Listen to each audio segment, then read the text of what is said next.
$500 million. That was the number that shattered the silence of the courtroom. The figure that dropped like a thunderclap and sent murmurs racing through the stunned audience. A fine so astronomical it sounded less like a legal ruling and more like a punishment meant to crush a life, to erase a legacy, to send a message. At the center of it all sat Representative Jasmine Crockett, her hands folded, her eyes fixed forward, her expression calm even as the gavel came crashing down with finality. Across from her, Justice Clarence Thomas loomed like a monument of untouchable power. His voice was cold, clipped, unyielding. The authority of the bench seemed to weigh every syllable he spoke, as if daring anyone to challenge him. For decades, Thomas had carried himself as though beyond reproach, a man shielded by robes and reinforced by the corridors of privilege. Now, with one ruling, he attempted to break a woman who refused to bow. The spectators could feel it. This was not just a fine. This was a declaration of war, a message that those who spoke too boldly, who stood too proudly, could be crushed under the sheer weight of the system. The reporters scribbled frantically. The camera zoomed in, every pair of eyes searching for a sign of collapse on Crockett's face. But there was none. No flinch, no crack. Only resolve. What kind of justice calls for $500 million? What crime could possibly warrant a sum designed to bankrupt not just a woman, but her cause, her community, her very voice? The figure itself was a weapon, and Thomas wielded it with the arrogance of a man who believed no one could stop him. Yet, amid the gasps and the gavel, amid the whispers of disbelief, something else began to stir. It was not fear radiating from Jasmine Crockett. It was something different, a quiet steadiness, a gathering strength that seemed to grow heavier than the fine itself. $500 million. One ruling. One woman standing alone against the bench. But no one could predict how her response would leave the courtroom, and even Judge Thomas, himself in tears, what unfolded in that courtroom was never just about numbers on a ledger. $500 million was more than a ruling. It was a symbol. It was the weight of history, of power, tilted against those who dared to speak truth in spaces not built for them. Clarence Thomas, cloaked in the authority of the highest court, represented an institution where wealth and privilege had always found shelter. By slapping such an astronomical penalty on Jasmine Crockett, he wasn't merely enforcing a judgment. He was declaring who was meant to rule and who was meant to be ruled. But Crockett was no ordinary defendant. To her supporters, she had already earned a reputation as a fearless truth-teller, a woman unafraid to lock horns with anyone who tried to dismiss her voice or her people's struggles, whether in committee hearings or on the campaign trail. She had a way of turning her opponents' arrogance into their undoing.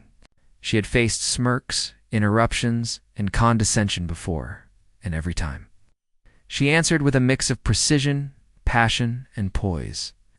That was why the fine rang so hollow to so many Americans watching, because they knew this wasn't about law. This was about power trying desperately to silence truth. The courtroom itself became a microcosm of a much larger struggle. On one side stood an older man, insulated by decades of privilege, accused repeatedly of bending rules for the powerful. On the other side, a younger black woman who carried not just her own story, but the weight of communities who had too often been told to stay quiet, to take what they were given, to never rise too high. Race, gender, and class all collided in that moment, making the clash larger than any individual. And beyond the walls of that courtroom, America was watching. Immigrant families who had faced intimidation saw themselves in her defiance. Women who had fought to be heard in boardrooms and halls of power felt their hearts pound with recognition. Young activists scrolling on their phones saw another reminder that the fight for dignity was never abstract. It was here, unfolding live with stakes measured not just in dollars, but in the very definition of justice. The imbalance was staggering. A man wielding centuries-old institutions, backed by wealth and influence, trying to smother a voice rising from the margins. It was David versus Goliath, only this time, the slingshot wasn't a stone. It was truth, sharpened by courage, ready to fly. What Thomas underestimated was the firestorm he was about to unleash. Because if his aim was to shame Crockett into silence, if his plan was to bury her under the rubble of an impossible fine, then he had miscalculated. Power may silence for a moment, but it cannot erase conviction. And in Jasmine Crockett, conviction was not a posture. It was her essence. The stakes were no longer just hers to carry. They belonged to everyone who had ever been underestimated, dismissed, or punished for daring to speak. They belonged to America's promise of equal justice, tested yet again. And as Crockett lifted her gaze to meet the bench, there was no fear in her eyes, only the quiet certainty that this battle was bigger than the man holding the gavel. And when Thomas thought the hammer of power would silence her, he had no idea what was coming. To understand the weight of that gavel, you have to understand the man who held it. Clarence Thomas has long projected the image of a towering figure cloaked in dignity, the quiet justice who rarely spoke from the bench but wielded immense influence in the shadows. For decades, he cultivated a reputation of restraint, of stoicism, of detachment from the noise of politics. Yet behind that carefully constructed mask, controversy has trailed him like a shadow he could never quite outrun. His rise to the Supreme Court was itself a storm. The hearings that nearly derailed his confirmation left scars on the national conscience, raising questions about his character that never fully disappeared. He emerged from that fire, hardened, bitter even, determined to prove his critics wrong not by humility but by wielding power in ways that left no room for dissent. Over the years, that bitterness calcified into arrogance, the belief that he was untouchable, immune to the rules that bound everyone else. And then came the gifts. Lavish vacations paid for by billionaires, luxury trips aboard private yachts, the kind of indulgences most Americans could not even dream of. Reports surfaced of real estate deals shrouded in secrecy, of powerful benefactors showering him and his family with perks that blurred the lines between friendship and corruption. While ordinary families scraped together savings for a modest summer road trip, Clarence Thomas was sipping champagne on decks overlooking turquoise waters, courtesy of men whose interests often intersected with the very court he sat on. Each revelation chipped away at the illusion of impartiality. Each story painted a picture not of a guardian of justice, but of a man who saw himself above it. And yet, time and again, accountability never seemed to arrive. The robes shielded him. The institution closed ranks. His silence, once portrayed as wisdom, became a fortress against questions he refused to answer. What struck observers was not just the scale of indulgence, but the disdain he seemed to show for transparency. While millions of Americans meticulously filed tax returns and reported every detail to the government, here was a justice sidestepping disclosure requirements, brushing aside concerns with the confidence of someone who believed he would never face consequences. His defenders called him principled. His critics called him corrupt. But both sides agreed on one thing. Clarence Thomas acted as though the rules did not apply to him. This arrogance seeped into his jurisprudence. His opinions often dripped with contempt for movements that demanded equity or accountability. He framed himself as a strict interpreter of the Constitution, a man chained only to the words of the founders. But critics saw something else. A pattern of decisions that reinforced the privileges of the powerful while narrowing the avenues of redress for the vulnerable. It was the same pattern that defined his personal life, siding with those at the top, ignoring the cries of those below. And so, when the gavel came crashing down with a $500 million fine for Jasmine Crockett, it fit a pattern long in the making. To Thomas, this was just another display of his dominion, another chance to remind the world that his word was law. But to those watching, it was arrogance crystallized. A man so insulated by privilege that he believed he could bankrupt dignity itself. The irony was impossible to ignore. Justice, who had enjoyed the generosity of billionaires, was now weaponizing financial ruin against a woman whose only wealth was her conviction. A man whose silence had shielded him for decades now raised his voice to drown out.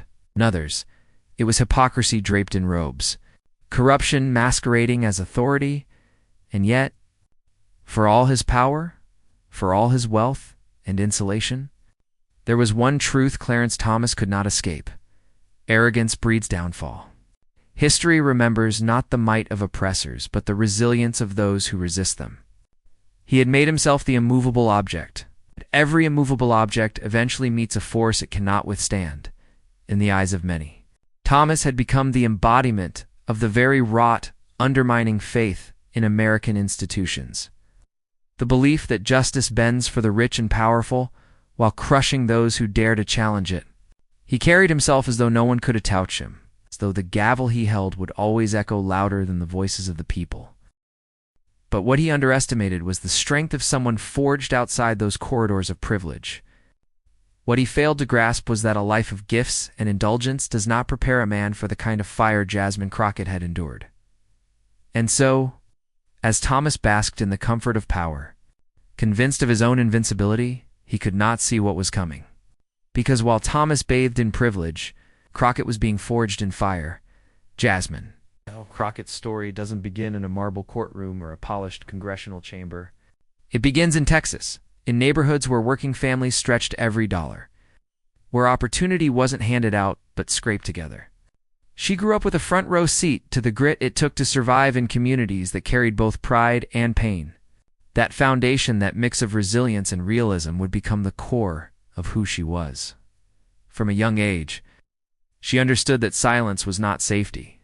Her community had been told for generations to keep quiet, to accept what was given, to endure without protest. But Jasmine had a different instinct. She questioned. She challenged. She spoke up when something didn't feel right. Teachers noticed her quick tongue and sharp mind. Classmates noticed her refusal to shrink.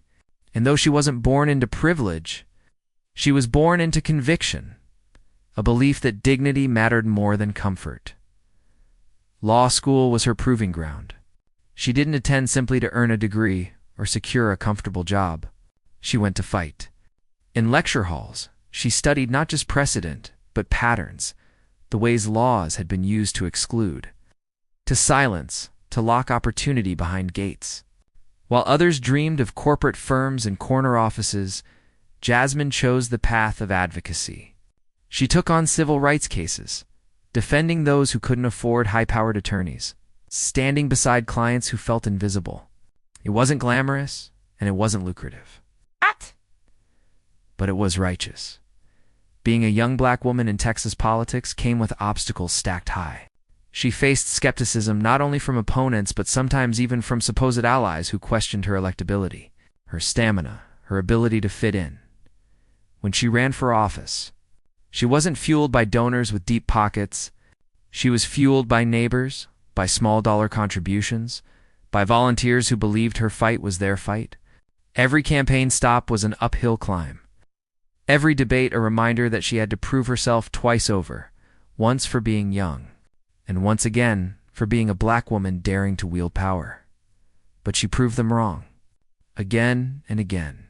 In the legislature, she became known as fiery but focused, unafraid to raise her voice when others wanted her quiet. She sparred with colleagues who underestimated her, and every time she did, clips of her dismantling their arguments spread online. She became a symbol not because she sought celebrity, but because her raw courage resonated with people far beyond her district. When constituents called, she didn't just listen, she showed up. When policies threatened to strip away rights, she didn't just issue statements. She stood on the floor and fought with the full weight of her voice, even when outnumbered. She carried her district's struggles on her shoulders, families working double shifts, immigrants fearing deportation, young people wondering if justice was ever meant for them. They saw in her someone who wasn't polished for politics, but forged for it. And yet, higher she rose, the more resistance she encountered. There were whispers of too loud criticisms, of too combative coded language used to diminish her. But those labels never defined her. They only revealed the discomfort of those unprepared for her unapologetic truth. Every slight, every dismissal only added fuel to her fire. She refused to be reduced to stereotypes. Instead, she embraced them as challenges to dismantle. The moments that defined her were never when things came easy. They were when she was cornered, when opponents tried to cut her off mid-sentence. When she stood on hostile ground and refused to flinch, she understood that representation wasn't about making power comfortable, it was about making power accountable. And in those moments, her constituents saw their own battles mirrored in hers. Her journey wasn't simply about ambition. It was about survival and service. Every obstacle she overcame became another brick in the foundation of unshakable grit. Every insult she endured became armor. And every victory she won, no matter how small, became proof that persistence could bend even the hardest walls of resistance. This was the woman who walked into that courtroom. Not just a congresswoman, not just a lawyer, but a fighter molded by years of being underestimated, dismissed, and tested. She carried with her the weight of her roots, the stories of her constituents, the lessons of her struggles. She walked in not as an individual facing a fine, but as a vessel carrying the dignity of countless others who had faced similar attempts to silence them. Thomas may have had wealth, robes, and the echo of authority, but Jasmine Crockett had something far greater. The unbreakable spirit of someone who had never been given permission to exist in those spaces, yet carved her way in regardless. And it was that unbreakable spirit she carried into the courtroom that day. The air in the courtroom grew heavy as the formalities dissolved into something sharper, something personal. Clarence Thomas, robed in authority, leaned forward and let his words cut with a precision honed over years of dominance. He didn't raise his voice. He didn't need to.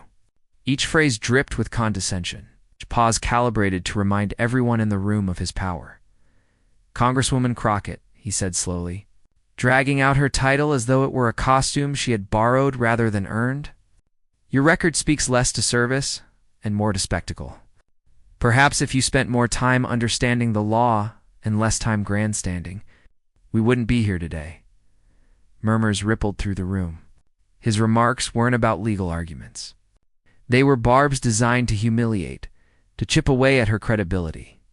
He spoke as if she were a child called to the principal's office rather than an elected representative standing in defense of herself and her community.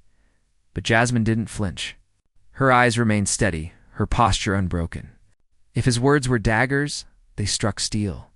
She had been here before, not in this exact room, but in the arena of power, where men twice her age and thrice her arrogance had tried to belittle her into silence. Every time she had outlasted them. Every time she had turned their own venom into her strength. Thomas continued, his tone sharpening. "The arrogance to challenge this court, to pretend as though your so-called convictions place you above the rule of law. It's astonishing. Perhaps the people in your district tolerate such behavior, but here in this chamber, such theatrics hold no weight." The implication was clear. She didn't belong here. He wanted the world to see her as a reckless intruder in spaces reserved for the powerful. His insults carried the weight of history, echoes of a system that had always sought to keep women like her on the margins. The spectators shifted in their seats. Some leaned forward, waiting for her to crack under the barrage. Others clenched their fists, praying for her to strike back. Reporters scribbled furiously, knowing every word would be dissected by the morning headlines. The atmosphere felt less like a hearing and more like a prize fight, and Thomas was throwing his punches with the arrogance of a man convinced victory was already his. Still, she took notes as he spoke, her pen gliding calmly across the page.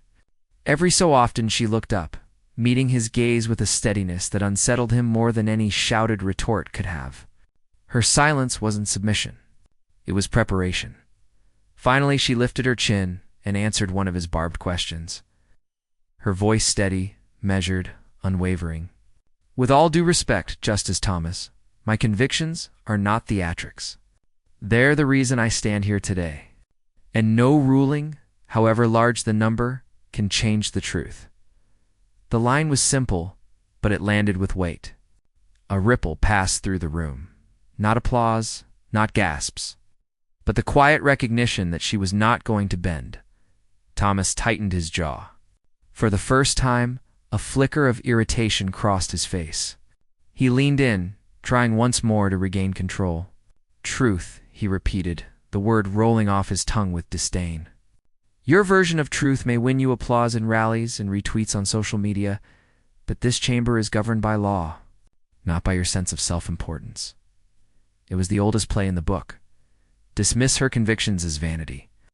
Reduce her fight to a performance. But Crockett knew better.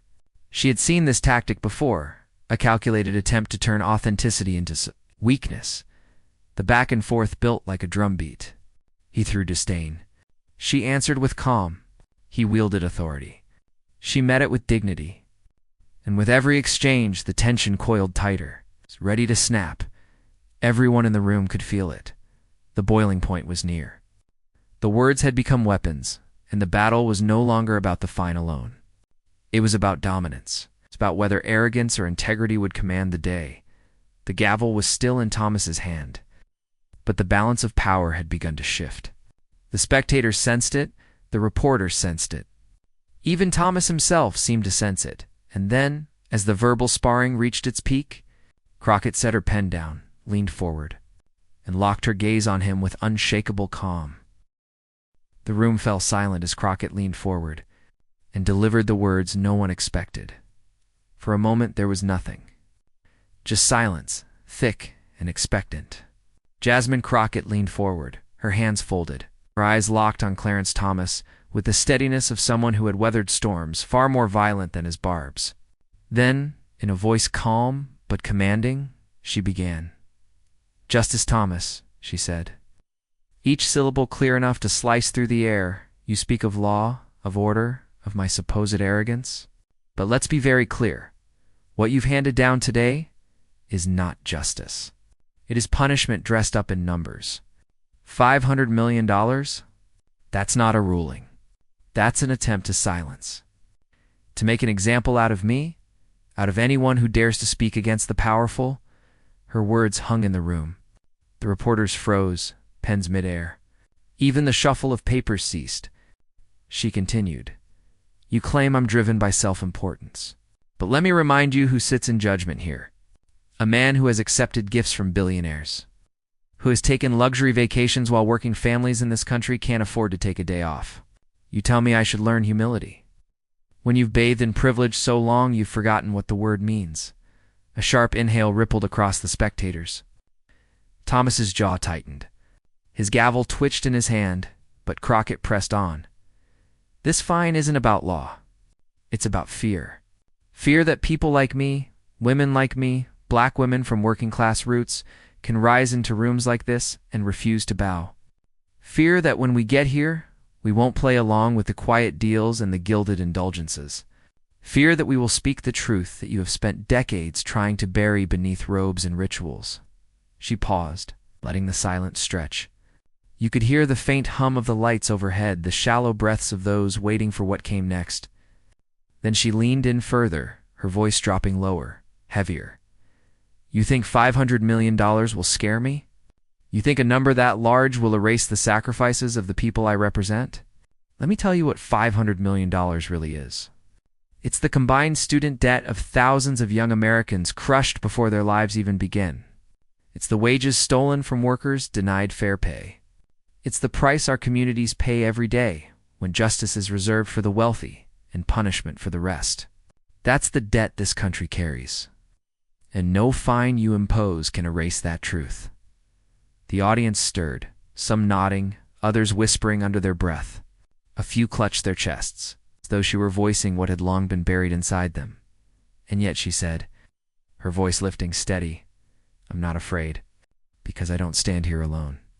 I carry the voices of my district, of the people who sent me here not to bend, but to fight. I carry the memory of those who marched, who bled, who died for the right to be heard in a courtroom like this. You can write your number on paper, but you cannot bankrupt dignity. You cannot find conviction, and you cannot silence truth." Her words struck like a hammer. For the first time, Thomas shifted uneasily in his seat. His eyes darted briefly to the gallery, to the reporters who were recording every word. His carefully maintained mask of stoicism flickered. Crockett pressed the advantage. "You accuse me of spectacle, but I didn't create this spectacle, Justice Thomas. You did the moment you decided that your position placed you above accountability. You did, the moment you chose luxury yachts over transparency, billionaire friendships over public trust. If there is a spectacle here, it is not my voice. It is your hypocrisy." Gasps filled the courtroom. The gavel struck once, a sharp crack echoing through the chamber. "Order," Thomas said, but his voice carried strain, the edges fraying. Crockett didn't flinch. She let the sound hang, then spoke again, her tone rising now, no longer calm but fierce. "The rule of law is not your personal shield. The Constitution is not your playground. And this courtroom does not belong to you. It belongs to the people. And I am here to remind you, they are watching." She turned her gaze briefly to the gallery. as if addressing not just the spectators, but the millions beyond those walls. They see a justice trying to bury truth beneath numbers. They see a system that rewards corruption and punishes courage. But they also see this, that no amount of money, no gavel, no title can destroy the spirit of a people who refuse to be silenced. The silence that followed was deafening. Thomas's face flushed, his composure visibly cracking. He opened his mouth to speak, then closed it again. The words caught in his throat. His gavel struck a second time, weaker now. It's more desperate than commanding, and Crockett, sensing the shift, delivered the line that would echo long after the courtroom emptied. "You may hold the gavel, Justice Thomas. But today, it's not your voice that will be remembered. It's mine, and it belongs to every American who refuses to be bought, bullied, or buried." The gallery erupted in murmurs. Some audible gasps, even a smattering of applause before the bailiffs barked for silence. Reporters scribbled furiously, their hands barely able to keep up. Cameras flashed. The tide had turned, and everyone knew it. Thomas sat back, his lips pressed tight, his eyes shining with a moisture he fought to control. The gavel hung uselessly in his hand. For once, his authority seemed fragile, his power uncertain. Crockett leaned back in her chair, her composure intact, her expression resolute. She had not shouted, she had not begged, she had told the truth. And the truth had done what billions of dollars could never buy. It had pierced the armor of a man who believed himself untouchable. The courtroom would never forget it. Neither would Thomas. But the real explosion didn't happen in that courtroom. The courtroom emptied, but the echoes of Jasmine Crockett's words did not stay confined to those four walls. Within minutes, the clip of her speech was online. A shaky cell phone recording first, then polished versions from major networks, then snippets spliced into TikToks and Reels. By the time the sun dipped low, the internet did what it does best. It turned raw emotion into a cultural wave. Her line, "You cannot bankrupt dignity, you cannot find conviction, and you cannot silence truth," was replayed over dramatic edits with swelling music. Bold captions, even fan art, within hours. Millions of Americans who had never heard of Jasmine Crockett before felt as if they had been in that courtroom. Themselves, commentators rushed to weigh in. Progressive hosts hailed her as the embodiment of modern resistance. A woman who could stare down one of the most powerful figures in America and walk away stronger. Even some centrist voices, people who often avoided taking sides, admitted they felt goosebumps hearing her dismantle Thomas's authority with nothing more than her voice. And then came the celebrities. A-list actors tweeted their support, quoting her lines like gospel. Musicians reposted clips with lyrics layered underneath. A famous athlete wrote, "This is the courage we need in America." Jasmine Crockett, you spoke for all of us. The swell of validation grew into something larger than politics. It became culture. But perhaps the most striking voices weren't the famous ones. They were the ordinary Americans who flooded the hashtags with their own stories. A single mother in Ohio posted, watching her stand there, "I felt like she was standing for me. For every time I've been told to sit down and shut up," a college student in California wrote, "my parents came here with nothing." Seeing her say "you can't bankrupt dignity" hit me hard. Because that's us. That's our story. Veterans, teachers, janitors, bus drivers, thousands of people who had never seen themselves reflected in halls of power suddenly felt seen. And they said so loudly, even rivals had to respond. Some political opponents tried to dismiss her words as grandstanding, but their comments fell flat in the tidal wave of praise. Others, recognizing the momentum, reluctantly acknowledged her composure. One even admitted on cable news, "You may not agree with her politics, but you have to respect her strength." That was a moment. Memes multiplied as they always do. Images of Thomas holding a gavel photoshopped into a crumbling cookie. Crockett's calm face juxtaposed with captions like "Dignity can't be fined." T-shirts hit Etsy overnight with her most memorable quotes emblazoned across the chest. The ripple effects reached deeper. Activist groups reported surges in donations, fueled by viewers who wanted to support more leaders like Crockett. Youth organizations cited a spike in signups. Young people inspired to act after seeing someone speak truth to power with such unshakable conviction. It wasn't just a viral moment, it was a spark. Inside Washington, whispers circulated. Staffers swapped clips in private group chats. Lawmakers debated what it meant. Some feared the political consequences. Others quietly admired her nerve. For once, single speech in a courtroom was shaping the mood of the nation more powerfully than a dozen floor debates. And through it all, Crockett herself stayed composed. She didn't bask in the praise, didn't tweet gloating messages. She let the words stand, knowing they were no longer hers alone. They belonged to the people who had carried them into the digital bloodstream and made them into a movement. But movements can be volatile. With momentum comes scrutiny, and with praise comes pressure. The world was watching her now, not just as a fiery voice in a single courtroom, but as a symbol of something bigger. Everyone wanted to know, what would she say next? Yet beneath the viral storm was a deeper lesson, one Crockett herself would deliver. When Jasmine Crockett finally addressed the public after the maelstrom of headlines, trending hashtags and viral clips, she did not speak about herself. She didn't dwell on the fine, or the spectacle, or even the gavel that had tried to strike her voice down. Instead, she lifted her chin, looked into the cameras, and said quietly, "This isn't about me. It's about us. About dignity. About justice. About America's promise." Tide. She reminded the nation that while individuals may sit in judgment, the ideals of equality and freedom are larger than any bench or robe. Power, she said, can punish. It can take money, it can strip titles, it can throw stones. But it cannot silence truth. And the truth is that dignity belongs to everyone, not just the wealthy, not just the connected, not just the few. In that moment, she reframed everything. What had looked like a personal vendetta, a clash between a justice and a congresswoman, became something more universal. A parable about what endures when corruption collides with courage. Crockett stood not as a lone defendant, but as a vessel for values millions believed in but often doubted they would ever see defended so boldly. And yet, in the telling of that story, one image lingered most: Clarence Thomas.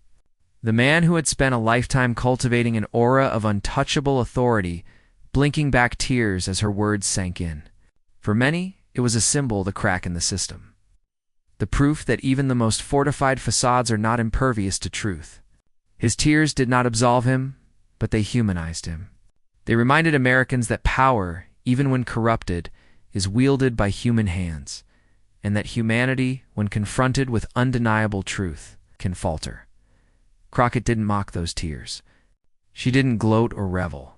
Instead, she offered something unexpected: grace. If my words moved him, she told reporters later, then maybe they planted something. And if they planted something, then there is hope. Hope that even those who seem hardened against justice can still feel its call. Her message wasn't just to Thomas. It was to the people. 2 immigrants who felt invisible. 2 workers who felt voiceless. 2 young people who wondered if their country still had a place for them. The promise of America, she said, isn't written in marble. It's written in us, in how we treat each other, in how we refuse to be silent when dignity is attacked. That's what makes this country worth fighting for. The story had begun as one woman fined into near oblivion. It ended as something else, a rallying cry. A reminder that while money and power can dominate the headlines, truth and dignity ignite the heart. And that's why this story is not just history. It's a call to all of us. $500 million. That was the headline, the thunderous figure meant to break a voice and bury a spirit. But now you know that number was never the real verdict. The real verdict was dignity. And dignity cannot be priced, cannot be silenced, cannot be defeated. Jasmine Crockett walked into that courtroom carrying more than her own name. She carried history, community, and the promise that truth still matters in America.